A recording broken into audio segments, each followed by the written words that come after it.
What the bond market could be telling us about the state of the U.S. economy in this week's fastest 4 minutes in finance. Hello and thanks for joining us. I'm Scott Inman. As you know, President Trump has picked another geopolitical fight in his push to purchase Greenland from Denmark. On the first trading day after the president's demands, the stock market plummeted. The Dow dropped 800 points, and the S&P 500 and NASDAQ fell more than 2%. Now, markets did rebound the very next day as the president ruled out taking Greenland by force. But it's what happened in the bond market that should also grab our attention.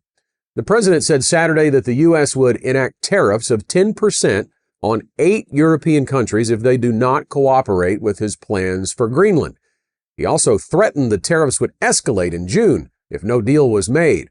Well, European leaders countered by threatening retaliatory tariffs on U.S. goods. According to Yahoo Finance, Treasury yields rose to their highest levels in 4 months in the first day of trading this week. It was a clear signal that investors are selling off American debt when presented with the possibility of another trade war. And it's a signal that investors are worried about the health of the U.S. economy if long-term tariffs are enacted. 2 Oxford economics analysts told Yahoo Finance if tariffs were to escalate as being threatened, it would lower U.S. GDP by 1%. Of course, we've been down this path before.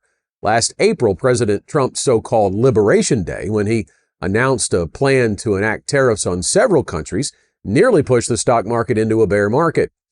Bottom line, the markets don't like surprises, and the president is full of them.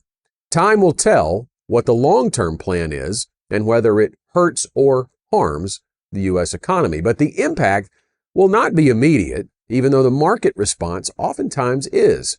The investing lesson here is we cannot react the way the overall market does. At the time of this recording, the S&P 500 and NASDAQ are back up 1% following the 2% drop. So getting out of the market when there's bad news can result missing the upside and thereby damage your long-term returns. Diversification is the best way to reduce volatility, not trying to time the market. Want to become smarter financially in 4 minutes or less? Sign up at fastest4.com to get insights and updates like this delivered to your inbox weekly.